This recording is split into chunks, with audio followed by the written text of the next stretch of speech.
Welcome to the latest episode of Clown World. We'll be revisiting this poll I've just posted on X a little later in this recording session. First, the CEO of the California Public Employees Retirement System, which is the nation's largest public pension fund, on CNBC explaining why the fund will be voting against Elon's compensation package. I'm very shocked that a pension fund with the retirement savings of many union workers in California will be voting against the guy receiving his fairly earned compensation. Now, before we get into this short clip, Marcy Frost here is earning a pretty decent income. 2023 compensation in excess of $750,000 US. Not bad. Some interesting context here. Apparently, the CEO in this short clip misspoke and or was just ill-informed, but not so ill-informed that she was unwilling to answer a question and say, I don't actually know, and embarrass herself instead. Well, let's just hear what she has to say, noting that the official X account has clarified that the fund voted against Musk's 2018 CEO compensation originally. The compensation is commensurate with the performance of the company. Did you vote for it in 2018? I believe we did vote for it in 2018. Okay, but this is about long-term value creation. Hold on. Okay. But do you believe you were duped in 2018? No. I believe we used the information we had available and made the best choice. Okay, so here's what So this is pretty painful to watch, given the embarrassing correction that's since been posted. Now, look, there's nothing wrong with saying, I do not know, but the confidence with which she responded to this question, I believe so, and then goes on to explain why they voted yes, even though she doesn't know that they voted yes. Embarrassing. Also embarrassing to hear that this is apparently about long-term value creation, which is exactly what Musk was required to produce for Tesla shareholders as one of the multiple milestones to unlock each tranche of his 2018 compensation plan.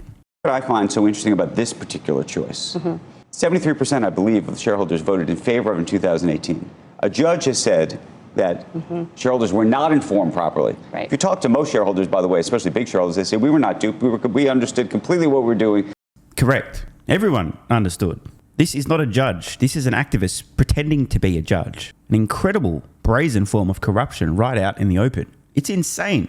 If you guys read the very first sentence in her ruling, was to the effect of, does the world's richest man deserve even more money? Which, by the way, at the time of the 2018 CEO compensation plan, he was not even close to the world's wealthiest individual, and that's irrelevant.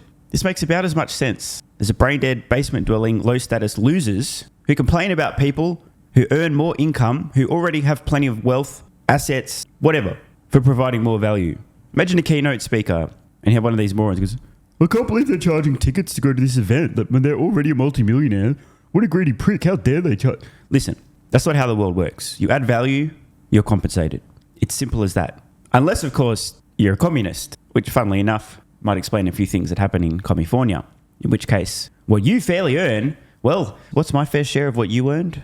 Something, obviously, even though I didn't earn it, but you've got enough, therefore, give me, please. I didn't earn it, I don't deserve it, but please. This judge's decision, and I use the term judge extremely loosely because, again, that ain't no judge. It's a corrupt activist pretending to be a judge. Fucking Tesla investors, spitting in the face of democracy. The reason for this decision is because, remember, billionaire's bad. Therefore, the biggest billionaire, Elon, is the baddest. Therefore, let's fuck this guy. It's literal pandering to communists. And we were on board with this. Now that this opportunity has arrived on your doorstep, to actually rethink this, if you will. That's code for fuck Elon Musk, because billionaire's bad and Elon bad. There's a view that, maybe we're not getting the value we thought we should. You thought you should get it, but he's worked, by the way, under the assumption that he was hitting the numbers and dealing with the contract. If I told you that you were being paid a certain amount of money in 2018, and then I called you and said, actually, you know what, we're not going to give you that money anymore, what would you do? That's a great question. I would go to my board. I would talk with my board. By the way, just for the sake of clarification, the California Pension Fund has seen a near 12x return on their Tesla stock since 2018. Of course, they've made much better investments with far superior returns to Tesla stocks such as Neo and Nikola. That's right. They invested in Nikola. Enough said. I saw this interesting post from Holmars. 2018. Elon, if I can grow Tesla 10 times, will you let me have the option to purchase 9% of the company at today's prices? The media, haha, that's impossible. Tesla shareholders, okay, deal. 6 years later, having met every goal outlined. Elon, so I can buy some shares, right? Dumb shareholder. Well, what about the $25,000 car? What about robotaxis? Elon, we're still working on those, but I had never mentioned them when we made the deal. Autonomy Day was in 2019, and we first talked about a $25,000 car in 2020. Dumb shareholder, aka sausage wallet, aka sufferer of sandinvagitis. Yeah, but why don't you advertise more? I'm voting no. And of course, Musk responds to this exactly. And Holmars rightly pointing out that this is going into an SEC filing now. It's, by the way, actually true. This is literally going to end up in an SEC filing. Hilarious. Now, for those who don't know, this is a great clarification from Holmars. A lot of people are just, again, I've said it before, there cannot be any reality in which Musk being robbed of his fairly earned compensation benefits Tesla shareholders. There just is no way. So the only reason anyone will be voting no who happens to own Tesla stock is because they want to shoot themselves in the foot and harm their investment. There's actually, the actual reasons why anyone who owns Tesla shares would be voting no is one, because they have buckets of sand in their vagina and they think that this will alleviate some of their symptoms. Spoiler alert, it won't. Maybe therapy would help or something like that. Two, they have a vested interest in signaling to the outside world, either their clients, their customers, or for whatever other reason, their social circle perhaps, that Elon bad. Therefore, they're taking this opportunity to harm their investment to signal to everybody around them that Elon bad. You might see this kind of behavior from people, for example, who happen to live in a bubble in California, in a social circle in which almost everybody actually believes it. Elon bad. And make sure you get your 28th booster. What? So, let's read Omar's post. All the 2018 package does is allow Elon Musk to purchase, call it 300 million shares of Tesla stock at an exercise price of $23.34 per share from the company. Okay, so let's just reiterate. This is the CEO compensation award. Musk has the right to buy a fuck ton of stock from Tesla at a previously agreed upon price. On a cash basis, it doesn't cost the company anything to, quote, pay him. Counterintuitively, the company's cash balance would increase by $7.1 billion if he exercised the shares, as in exercises his right to buy those 300 million shares at just over $23 a pop. Okay, are we following along here? Tesla going to have an extra $7 billion in cash on the balance sheet if Musk exercised these options. He continues, I believe it is the best interest of Tesla shareholders to have Musk incentivized to focus on Tesla as many ventures compete for his scarce, valuable attention. That is to say, if Musk has 25% as in ownership of the company, that other 75% is worth more than 100% of the company would be if Musk wasn't a shareholder. Giving him equity and having him involved will make shareholders richer. I think this is reasonable, and we can also consider the other side of that equation. If Kathleen McSeabaum is allowed to rob Musk of his fairly earned compensation, Tesla ends up with $7 billion less cash on the balance sheet than they would otherwise. The will of shareholders who approved this compensation package, overwritten by corrupt activists pretending to be a judge. If Musk gets fucked and shareholders get fucked, I can't see that in any way being positive for Tesla, the company. Now, I'm not here to paint a doomsday scenario and say it's all over. With or without Musk, Tesla will be fine. And I'm not suggesting Musk leaves if he gets fucked over. I'm just pointing out that surely anyone with a brain can realize that it is in the best interest of Tesla shareholders to have Musk as involved as possible in the company, to incentivize him for incredible performance, and for him to have a reasonable say in terms of his ownership and or voting of the company. Now, over to that poll. Let's see where we're at.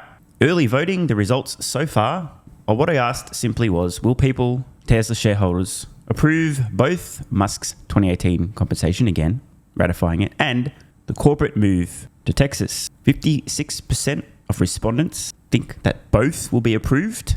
Around 24% only the compensation approved. 10% neither will be approved, and 10% just wanted to see the results. Now, to be clear, the fine print that I've read suggests that the bar for the approval for a move, a reincorporation from Delaware in Texas is much higher, because unlike the CEO compensation, in which votes that are not cast aren't counted either way, in the case of the reincorporation in Texas, votes not cast automatically count as a no.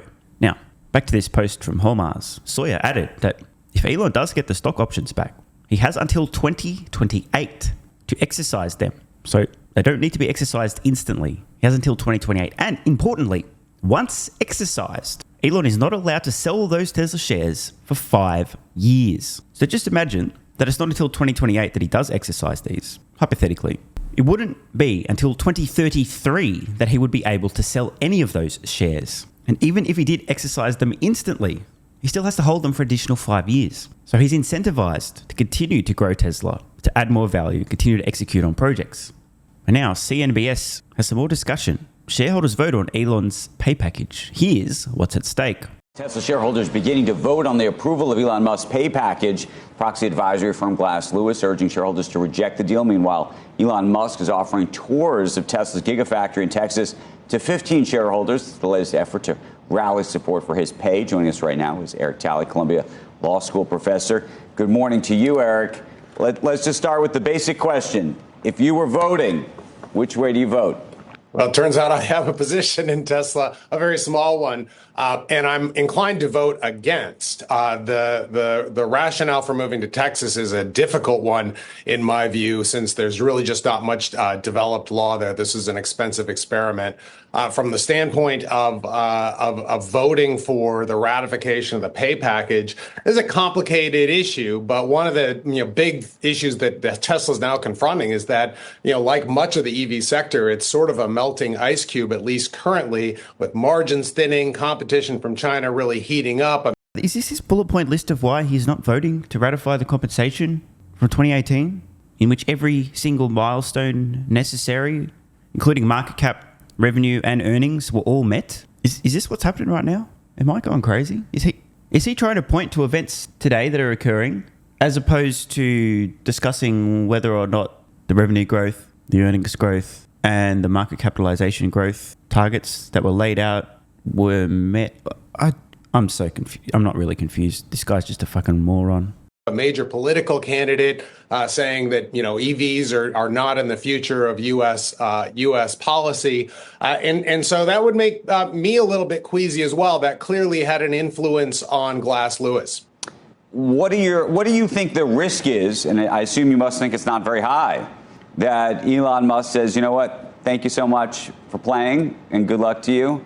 I know I've got money in this, meaning Elon Musk has money in Tesla, but I'm going to start focusing on some other things. I'm not so thrilled to work with a group of people who doesn't want to honor the contract. Yeah, well, he's been unapologetic about placing himself in that position, and there is a plausible claim that I think probably other shareholders are mulling over right now to say, look, the one thing that's been kind of the secret weapon of Tesla is Elon Musk. Keeping him happy is of paramount importance, and to the extent that he can continue the winning streak going forward, we want to keep him around. We want to keep him happy. The hanging of the threat to take his ball and go home is complicating in a bunch of different ways, in part because even if this vote that is being put before shareholders is to have legal effect, one of the big requirements behind it is that it has to be uncoerced, that the shareholders don't have to feel like they have a sort of Damocles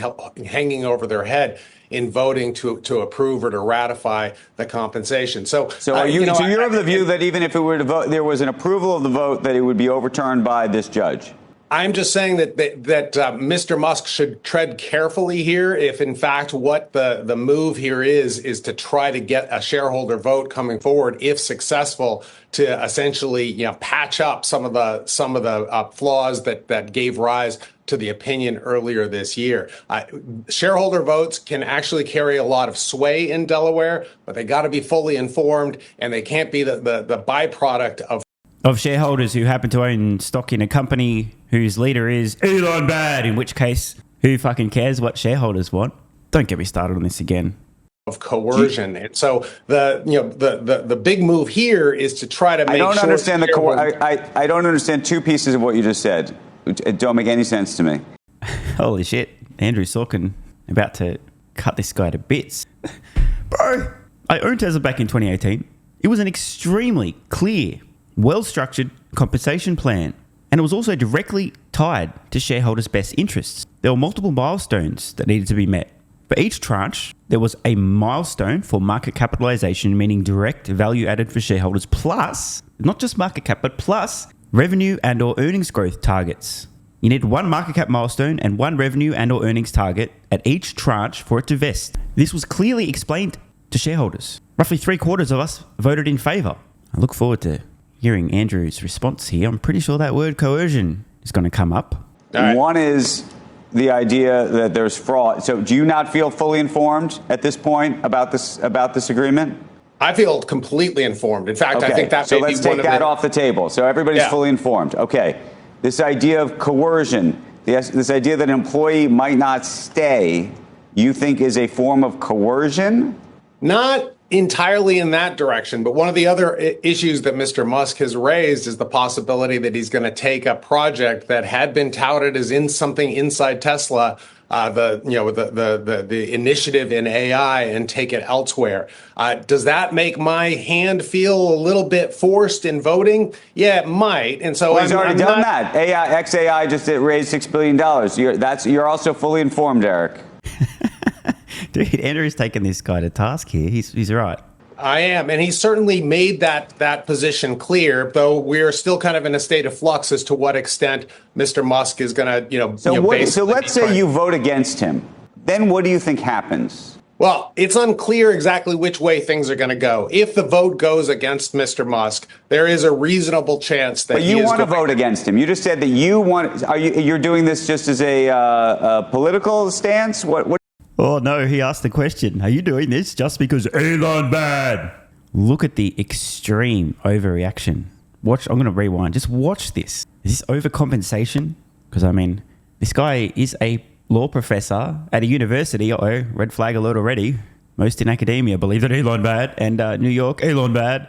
Let's watch that again. Glorious. You're doing this just as a political stance? What are you doing this as? No. You want him to lose. So if you want him to lose, what do you think happens if he loses? It may well be the case that Mr. Musk decides that he's going to move on to other pastures. And there is an argument among Tesla stockholders that would be a bad thing. There's an argument that it might be an okay or an acceptable thing for the future of the company. And that's exactly the inflection point that I think we're finding ourselves at. And so you think there's more value to be created with him not there, or with the risk that he's not there? That's a better outcome for you.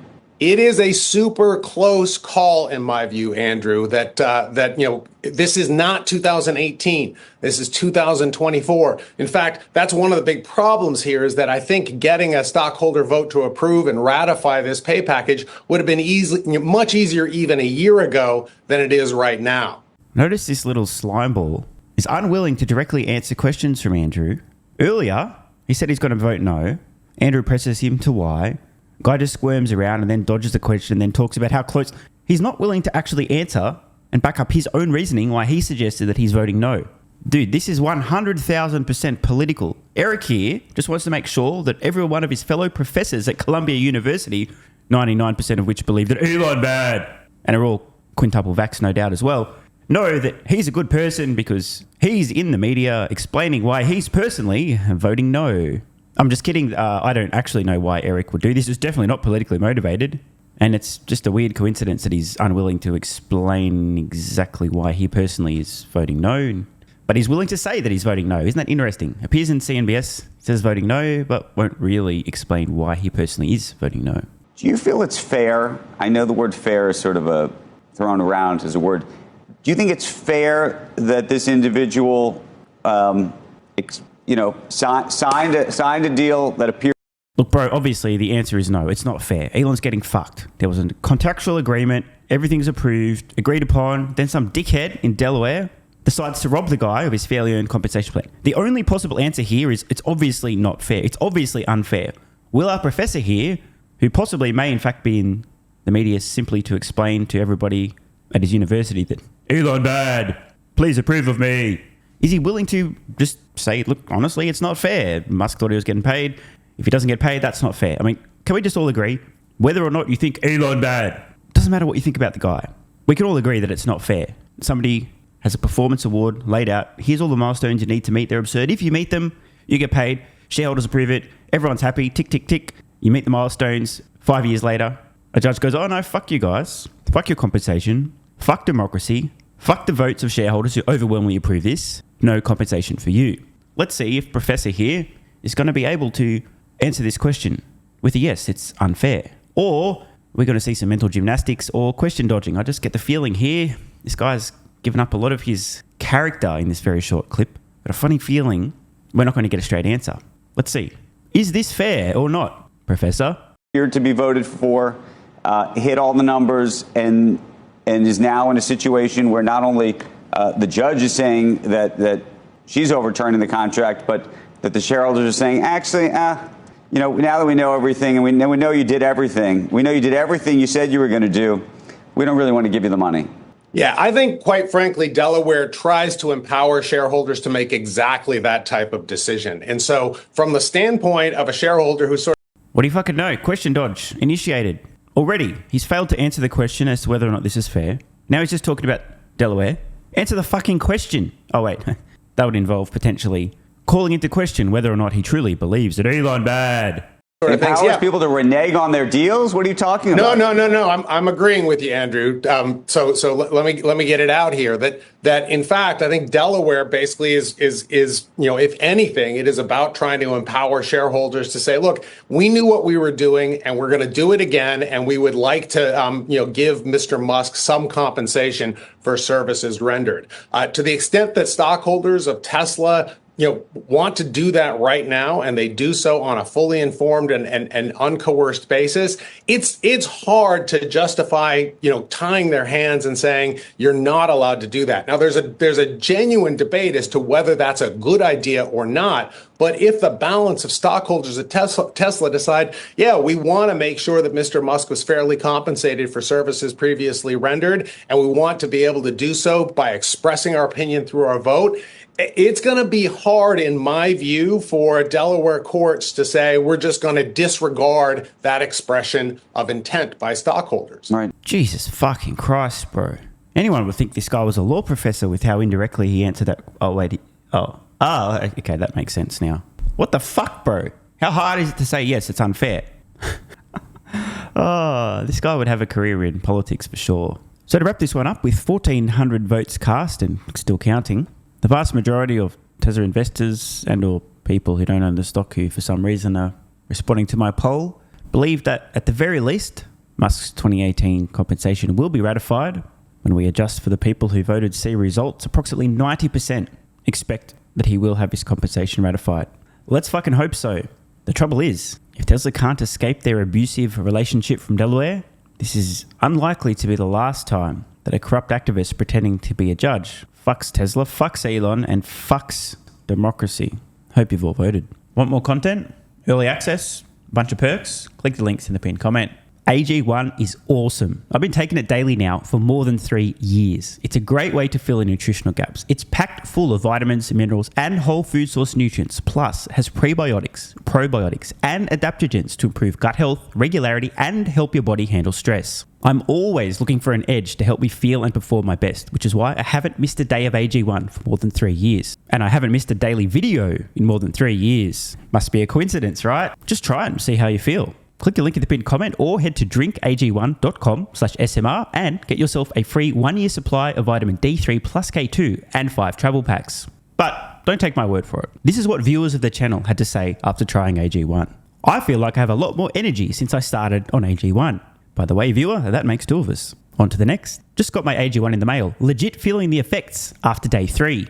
This viewer's been taking AG1 for 8 months and says, what an investment. Another. 3 months ago, I started AG1 and have been enjoying the evenness of alertness and energy that lasts the day. I just started the wife on it too. Are you convinced yet? I mean, hey, it's worth trying, right? Click the link in the pinned comment or head to drinkag1.com/SMR or I can keep going. There's plenty more to come. This viewer, after about a month on AG1, definitely a lack of fatigue in the afternoon. Pleasant side effect is that my coffee intake has imploded and is almost down to 0. One more? Yeah, why not? I honestly feel younger and will be continuing to use AG1. This stuff really is crazy good. I didn't think it would be, but this stuff is awesome. It really is what everyone is saying. One more? Don't mind if I do. I've just received my 3rd month supply. I've drank it every day. I have so much energy throughout most of the day. I'm productive, started a new business, started socializing, refurbished a boat. It's no coincidence. Thank you for your persistence, your integrity, and your insights. Now look, these are not my words. These are not my testimonials. This is what you guys and girls are saying. Maybe it's 100% placebo effect. But even if that's the case, I think it's money well spent. Click the link in the pinned comment or head to drinkag1.com/SMR and get yourself a free 1-year supply of vitamin D3 plus K2 and 5 travel packs. If you're still skeptical, hey, I don't blame you. Everyone on the planet seems to be promoting AG1 now, but guess what? They weren't nearly 3 years ago when I had this to say privately to my Patreon audience before there was a relationship, when I was asked about what I was doing for my health, energy, and so on. Just sharing my genuine, honest thoughts about a product I'd recently discovered that was at the time called Athletic Greens, now AG1. If I could only recommend one supplement to take, Athletic Greens, and I'm not getting paid to say this, Athletic Greens is a fucking game changer. I cannot believe how effective this is. No longer having a lack of energy in the afternoons. It's fucking amazing. There's only one thing to recommend, seriously. Try Athletic Greens. You won't go back. So obviously, just like Elon Musk is a liar, a fraud, a con man, a scammer, a fake engineer, and Tesla's going bankrupt, you shouldn't trust that guy from about 3 years ago who, without any financial incentive, was promoting this product to his audience on Patreon when they were asking about health and what he's doing for supplements. Because obviously, there was some other reason he recommended that, obviously. Not sure what it was, but don't trust that guy. And all the testimonials, like my mental game has improved with AG1. I feel better than ever. I'm so impressed I've bought it for both my parents. I feel more focused and have better digestion. Incredible difference. No more afternoon fatigue. It's relieved gut issues. These are all just obviously fake testimonials from fake people. Right? Wrong. Just try it. Unless you hate yourself. If you hate yourself and you don't even want to risk possibly feeling better, this is not for you. But for everyone else, what's the worst that could happen? Try it for a month. See how you feel. It's a no-brainer. Just click the link in the pinned comment or head to drinkag1.com/SMR. You'll get a free 1-year supply of vitamin D3 and K2 plus 5 travel packs. And you'll take the colossal risk that maybe you might have a similar experience to some of the people whose testimonials we've read in this video.